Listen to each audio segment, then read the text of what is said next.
सतगुरु रूपी प्यारी सात संगत जी, प्यार और सत्कार से कहना दान निरंकार जी। सात संगत जी, हम सभी ने सतगुरु माता सुदीक्षा जी महाराज की छत्र छाया में महाराष्ट्र के 55वें वार्षिक निरंकारी संत समागम का वर्चुअल रूप में आनंद लिया। सतगुरु माता जी ने हमें भरपूर आशीर्वाद दिए और हमें सतगुरु माता जी ने जो भी अपने प्रवचनों द्वारा समझाया है, हमने इस बात को अपने जीवन में अपनाते चले जाना है। और दासी महाराष्ट्र के 55वें वार्षिक निरंकारी संत समागम की आप सभी को लख लख बधाई देती है। ये जो आने वाला साल है, ये भी सभी के लिए मंगलकारी हो, सुखकारी हो, हितकारी हो, यही सतगुरु माता जी के चरणों में आशीर्वाद मांगते हैं। सतगुरु माता सुदीक्षा जी महाराज के दिव्य प्रवचन का पहले दिन के विचार दासी आप जी के चरणों में रख रही है कि सतगुरु माता जी ने हमें क्या समझाया है। सतगुरु माता जी ने हमें समागम के पहले दिन समझाया कि विश्वास जब तक मन में ना हो तब तक भक्ति नहीं हो सकती है, हम आनंद नहीं ले सकते हैं। विश्वास किस पर करना है, उस पर जो बदलने वाला है, क्षणभंगुर है, या उस पर जो कायम दायम है। अगर संसार की वस्तुओं पर विश्वास करते हैं तो ये पल पल वस्तु के परिवर्तन के साथ परिवर्तित हो जाता है। इसलिए इस निरंकार पर ही विश्वास मुबारक है, जो समय के साथ परिवर्तित नहीं होता, इसमें कोई चेंज नहीं आता। ये निरंकार जो है ये एक रस है, अचल है, अडोल है, अविनाशी है, कायम दायम है, स्थिर है। और कहते हैं कि इस संसार में कई लोग इस परमात्मा पर विश्वास ही नहीं रखते, पर जब कोई विषम परिस्थिति आती है तो वह भी प्रार्थना करते हैं कि हे प्रभु सब ठीक कर दो। भाव यही कि सभी को कभी न कभी परमात्मा पर विश्वास करना ही पड़ता है। एक माँ अपने बच्चे को समझाती है कि सोने से पहले प्रार्थना किया करो और प्रभु ने जो दिया है उसका शुक्राना किया करो। इस संसार में ऐसे कई बच्चे हैं जिनके पास तुम्हारे जैसे साधन नहीं है। बच्चे ने जवाब दिया कि ऐसे में तो अरदास उन्हीं बच्चों को करनी चाहिए ताकि उनके पास वो सब आ जाए जो हमारे पास है। हमारी भी ऐसी ही अवस्था होती है जब हम अरदास केवल संसार की वस्तुओं के लिए करते हैं, शुक्राने के लिए नहीं करते हैं। भगत हमेशा हर हाल में शुक्राना करता है, फिर जीवन के उतार चढ़ाव मन को प्रभावित नहीं करते। जब मन में शुक्राना आ जाता है फिर यही मुख से निकलता है कि सच्चे पातशाह जो भी तूने हमें दिया है तेरा लाख लाख शुक्राना है। सच्चे पातशाह जितना भी दिया है मुझे इसी में सब्र है, संतोष है। जब ऐसी भावना भगत की बन जाती है तो वो भगत को भक्ति के साथ साथ आनंद भी आने लग जाता है। ब्रह्म ज्ञानी की यात्रा प्रभु को तत्व से जानकर इस पर विश्वास रखते हुए हर रूप में इसे देखने से तय होती है। किसी को पल भर में विश्वास हो जाता है तो किसी को धीरे धीरे ये रंग चढ़ता है। ब्रह्म ज्ञान पर विश्वास को संभाल कर रखना भी जरूरी है, क्योंकि माया के अनेक प्रभाव इसे डुलायमान करते रहते हैं। कहते भी हैं, रंग दे प्रभु नाम के रंग में काया, रंग न ले इस चंचल मन को अपने मन में माया। सतगुरु के चरणों में भगत संत महात्मा यही आशीर्वाद मांगते हैं कि हे सच्चे पातशाह, ये नाम के रंग में हमारा जो रंग है रंगा रहे, ये माया का लेप इस मन पर ना पड़े। अगर माया का मन पर लेप पड़ गया, माया का लेप हो गया तो फिर ये मायापति से मन दूर हो जाएगा। इसलिए सच्चे पातशाह ये मन एक है, इसको आप अपनी भक्ति में ही लगाना, अपने चरणों में ही लगाना। इस तरह भगत की भावना होती है तो वह भगत भक्ति करते हुए आनंद प्राप्त कर लेता है। इसी तरह कहते हैं एक घर में एक डेकोरेशन की चीज टूट गई, उसे ठीक करवा कर रंग करने के लिए पेंटर को बुलाया गया, पर रूम के कलर के अनुसार कलर नहीं हो पाया। एक पेंटर ने कहा 1 घंटे तक ये क्षेत्र खाली कर दीजिए, ये रूम खाली कर दीजिए। उस पेंटर ने उस वस्तु के साथ साथ वॉल का कलर भी बदल दिया और उस वस्तु का रंग उससे मिला दिया।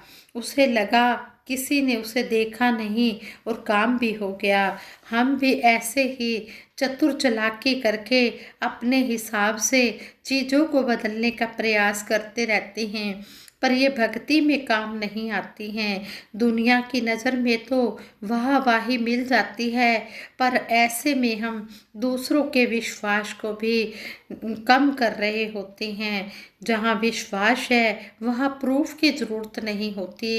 एक बच्चे को अपनी माँ के हाथ के खाने का स्वाद पर इतना विश्वास होता है कि वह अपने फ्रेंड्स को बिना खाना चखे दावे से कह देता है कि मेरी माता के हाथ का ये खाना बहुत टेस्टी होगा। हमारा भी विश्वास इस निरंकार पर ऐसे ही होना चाहिए। कहीं हम बार बार इसकी परीक्षा न लेते रहें। इसी तरह सच्चे पातशाह ने हमें समझाया, एक गुरु को उनके शिष्य ने एक तोहफा दिया जिसे गुरु ने नदी में फेंक दिया। शिष्य को बुरा लगा। गुरु ने समझाया कि अगर तुमने मुझे कुछ दे दिया तो मुझ पर छोड़ दो, मैं उसे रखूं या फेंक दूं। हमें इस प्रभु की रजा में पूर्ण विश्वास के साथ बिना शर्तों के समर्पण करना है। हम बेगर्ज उल्फत है जिन्हां दी नमाज दी कीमत नहीं मंगते। जिनकी बिना शर्तों के भक्ति होती है वो फिर ये नहीं देखते कि मैंने कितना सिमरन किया है, कितनी सत्संग की है, कितनी सेवा की है। वो करते चले जाते हैं, जितना भी समय मिलता है करते चले जाते हैं। वो इस हर श्वास जो है सतगुरु के चरणों में ही लगाकर खुश होते हैं। तो ऐसे भगत की जो भक्ति होती है वो सतगुरु के चरणों में प्रवान हो जाती है और ऐसे भगत मुक्ति के हकदार भी हो जाते हैं। हमने अपने विश्वास को भी पक्का करना है और बाकी भक्तों का भी विश्वास पक्का करना है। यहाँ सतगुरु माता सुदीक्षा जी महाराज हमें समझा रहे हैं कि हमने अपने विश्वास को भी पक्का करना है और जो संत महात्मा हमें मिलते हैं हमने उनका भी विश्वास पक्का करना है। लगातार सत्संग सेवा सिमरन से इसे पक्का करते रहें। हमने दूसरे के लिए एक एग्जाम्पल बनना है। दुनिया हमारे विश्वास को टटोलने का भी प्रयत्न करेगी, प्रयास करेगी, पर अगर हम खुद कमज़ोर हो जाएंगे तो औरों को संभालने की जिम्मेदारी कैसे संभालेंगे। इसलिए हमने मजबूती के साथ दृढ़ विश्वास के साथ हमने इस निरंकार से जुड़े रहना है। भक्ति से भरा जीवन दातार हमें देना, मजबूत पहाड़ों सा एतबार हमें देना। और हाल में भगत यही अरदास करता है कि सच्चे पातशाह भक्ति से भरा जीवन हमें देना और हमारे विश्वास को पहाड़ों की तरह मजबूत बना कर रखना। जैसे सतगुरु माता जी ने समझाया, जैसे क्लास में कुछ ऐसे स्टूडेंट होते हैं जो हर किसी के क्वेश्चंस को सॉल्व करने में सहयोग करते हैं, उनकी हेल्प करते हैं। हमें ऐसा पक्का भगत बनना है। निरंकार पर एक दूसरे के विश्वास को और मजबूत करना है। दातार सभी पर कृपा करे, सभी अपनी भक्ति को विश्वास से मजबूत करने के साथ साथ आनंद महसूस करते चले जाएं। इस तरह हमें सच्चे पातशाह ने समझाया है कि हमने भक्ति के साथ साथ अगर आनंद लेना है तो हम पूर्ण रूप से सतगुरु के चरणों में समर्पित हो जाएं।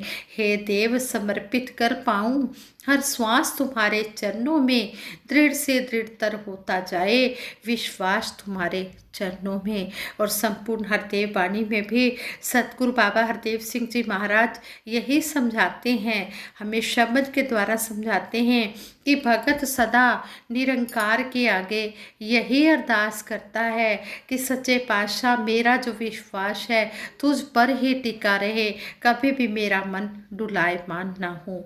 ऐसे ही दासी आप जी के चरणों में एक स्टोरी भी शेयर करने जा रही है। इस स्टोरी से हमें यही शिक्षा मिलती है कि हमें अपनी बोली भाषा सभी के प्रति ठीक रखनी चाहिए, चाहे वो कोई भी हो, बुजुर्ग हो, यंग हो या फिर बच्चा हो। अगर हम अपनी बोल बानी और अपना व्यवहार दूसरों के प्रति अच्छा रखते हैं तो इस परमात्मा को, इस निरंकार को उतनी ही खुशी मिलेगी। अगर हम किसी से दुर्व्यवहार करते हैं तो वह गुरु का निरादर होगा। इसलिए हमने सभी से मीठी वाणी बोलनी है। जैसे कहते हैं, ऐसी वाणी बोलिए मन का आपा खोए, और अन्न को शीतल करे आपू शीतल होए। हमने ऐसी मीठी वाणी बोलनी है जिससे हम भी खुश हों और जो दूसरा सुनने वाला है वो भी खुश हो जाए, उसके मन को भी ठंडक मिले और हमारे मन को भी ठंडक मिले। इसलिए हमने सभी से अच्छे बोलनी है, अच्छा व्यवहार करना है, अच्छी वाणी बोलनी है, तभी परमात्मा निरंकार हमारे ऊपर खुश होंगे। अगर हम किसी का निरादर करते हैं तो वह निरंकार का निरादर होगा। गुरु बिल्कुल भी नहीं चाहेंगे कि कोई भी उनके किसी भी शिष्य का निरादर करे।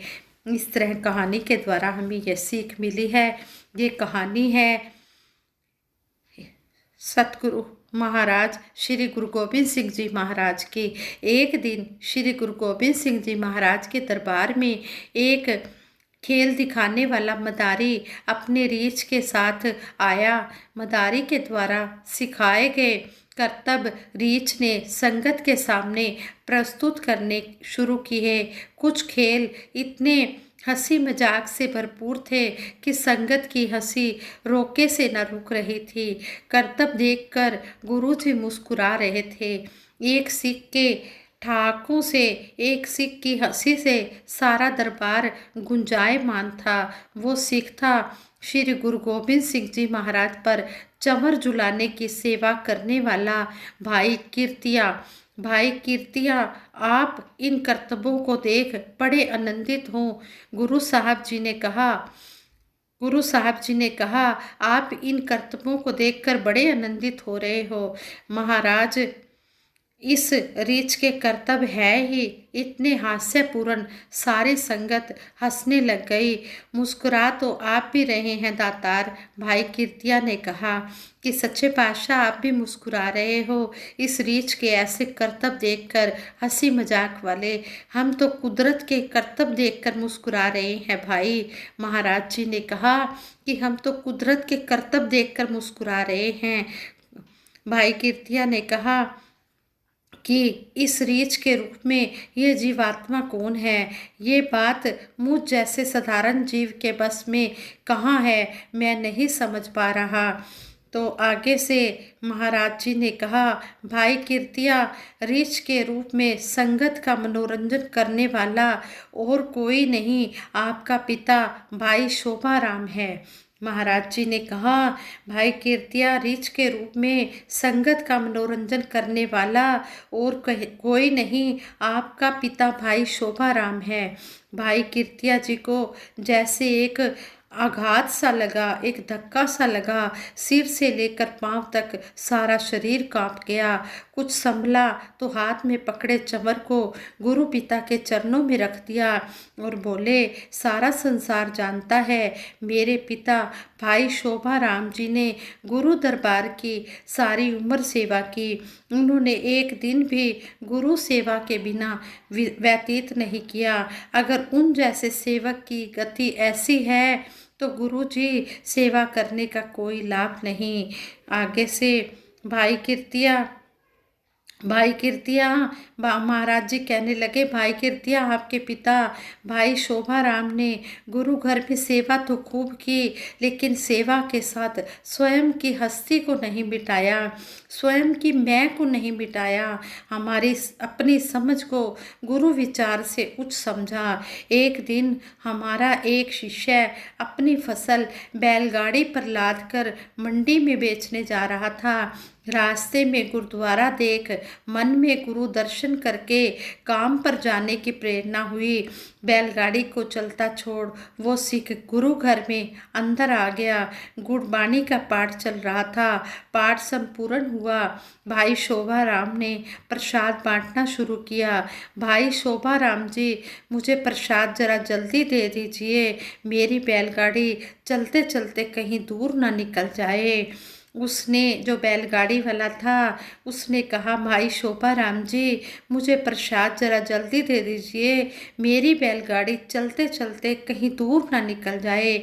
उस सिख ने विनती की, मेरे सिख के मैले कपड़ों से अपने सफ़ेद कपड़े बचाते हुए तेरे पिता भाई शोभा राम ने कहा, अच्छा अच्छा, थोड़ा परे होकर बैठ, बारी आने पर देता हूँ। बैलगाड़ी की चिंता सिख को अधीर कर बेचैन कर रही थी। सिख ने 2-3 बार फिर विनती की तो तेरे पिता भाई शोभा राम ने प्रसाद देना तो दूर की बात, मुख से बुरे वचन कह दिए। कहा, अपनी जगह पर बैठ, समझ नहीं आती क्या, क्यों रीछ के जैसे उछल उछल कर आगे आ रहा है। तेरे पिता के ये अपशब्द मेरे सिख के साथ साथ मेरा भी हृदय बेघन वेघन कर गए, मेरे हृदय को भी बींध गए, मेरे हृदय को भी चोट लग गई।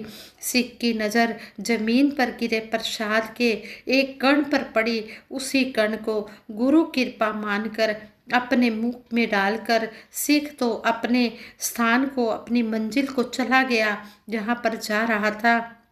लेकिन उसके दुखी हृदय से यह कह गया कि सेवादार होने का मतलब जो सब जीवों को गुरु नानक जानकर सेवा करे, गुरु का रूप जानकर सेवा करे, गुरु का रूप जानकर आदर दे, जो सेवा करते समय यह सोचे कि वह वचन गुरु नानक जी को कह रहा है, वह सतगुरु को कह रहा है। प्रभु से किसी की भावना कहाँ छिपी है। हर कोई अपने कर्म का बीजा खाएगा। रीछ मैं हूँ या आप, गुरु पातशाह जाने। सिख तो चला गया, उसने यही कहा कि रीछ मैं हूँ या आप, ये तो सच्चा पातशाह ही जाने। वो सिख तो इतनी बात अपने मन में कहकर चला गया, लेकिन पिता की सर्व चर्चित सेवा को श्री गुरु नानक साहब जी ने स्वीकार नहीं किया। उसी कर्म की परिणति तेरा पिता भाई शोभा राम आज रीछ बनकर संसार में लोगों का मनोरंजन करता फिरता है। इसका उछलना कूदना लिपटना आंसू सबके लिए मनोरंजन है। गुरु पिता मेरे पिता को इस शरीर से मुक्त करके अपने चरणों में निवास दीजिए। हे सच्चे पातशाह, मेरे पिता को इस शरीर से मुक्त करके अपने चरणों में जगह दीजिए। भाई कीर्तिया जी ने यह बात श्री गुरु गोबिंद सिंह जी महाराज से कही। कहा, हम बारिक मुक्ति इयान पिता समझावेंगे, मोहे दूजी नाही ठोर, जिस पे हम जावेंगे। हे करुणा निदान, कृपा करें, मेरे पिता की आत्मा को इस रीछ के शरीर से मुक्त करें। गुरु जी ने अपने हाथों से रीछ बने भाई शोभा राम को प्रसाद दिया। भाई शोभा राम ने रीछ का शरीर त्याग गुरु चरणों में स्थान पाया। गुरु जी से क्षमा मांग चवर को उठाकर भाई कीर्तिया फिर से चवर की सेवा करने लगे। संगत जी, इससे हमें यही सीख मिलती है कि हमने सभी के अंदर, हमें सतगुरु माता सुदीक्षा जी महाराज भी आज यही समझाते हैं कि हमने सभी के अंदर इस निरंकार की ज्योति देखनी है और सभी का आदर सत्कार करते चले जाना है। जो आशीर्वाद हम सतगुरु माता जी से चाहते हैं वो अपने पास बैठे किसी भी महात्मा से हम आशीर्वाद ले ले, वो पूर्ण हो जाएगा। और हर एक का हम आदर सत्कार करें। गुरु की नज़र में सभी है बराबर, गुरु ने किया ना किसी का निरादर, अमीरों का स्वागत गरीबों का स्वागत, दया करने वाले भला करने वाले स्वागत है तेरा, स्वागत है तेरा। सच्चे पातशाह की नज़र में सभी बराबर हैं। ये भावना को देखता है, जो सच्ची भावना से सतगुरु के चरणों में आ जाता है ये उसको प्रवान कर लेता है। चाहे कोई कितना भी सेवा सिमरन सत्संग कर ले, अगर उसने किसी गुरसिक का किसी भी जीव का, क्योंकि सारा संसार इसी का रूप है, किसी का भी दिल दुखा दिया तो ये सतगुरु के दरबार में कभी भी माफ़ी नहीं मिलने वाली है। इसलिए हम भूल कर भी किसी को कड़वे वचन ना बोले, किसी को गलत ना बोले, हम हर एक का आदर सत्कार करते चले जाएं। जैसा सतगुरु चाहते हैं वैसा हम अपना जीवन बना पाएँ। यही सच्चे पातशाह के चरणों में आशीर्वाद मांगते हैं। ये विचार करते हुए दासी से बहुत सी भूलें हुई होंगी। उन भूलों के लिए दासी आप सभी के चरणों से क्षमा प्रार्थी है। और दासी को आशीर्वाद देना कि जो भी बोले आप जी को अच्छा लगे, और जो भी बोले वो गुरमत के अनुसार ही हो। सच्चे पातशाह हमें तो सेवा सिमरन सत्संग का जांच ही नहीं है। मेरे मालिक दीनदयाल आप जी के चरणों में सीख रहे हैं और इसी तरह हम सीखते चले जाएं। दातार सच्चे पातशाह हमें अपने चरणों में हमेशा जगह देकर रखना। कभी भी कोई ऐसे कर्म ऐसा कोई बोल ना भूल जाए जिससे आपका मन दुखे। हे मेरे दाता, हे दीन दयालु सच्चे पातशाह बख्श लेना। हम गलतियों के पुतले हैं। सच्चे पातशाह जाने अनजाने में हुई हमारी गलतियों को क्षमा कर देना। आप जी के चरणों में दासी सिर रखकर धन निरंकार करती है और सभी के भले की कामना के लिए सिमरन करवाएगी। सभी ने मिलकर सिमरन में साथ देना है। तू ही निरंकार मैं तेरी शरण हाँ, मैनू बख्श लो। तू ही निरंकार मैं तेरी शरण हाँ, मैनू बख्श लो। तू ही निरंकार मैं तेरी शरण हाँ, मैनू बख्श लो। तू ही निरंकार मैं तेरी शरण हाँ, मैनू बख्श लो। बोलिए सतगुरु माता सुदीक्षा सविंदर हरदेव जी महाराज की जय। निरंकारी राजमाता गुरु बचन अवतार की जय। साध संगत जी प्रेम से कहना धन निरंकार।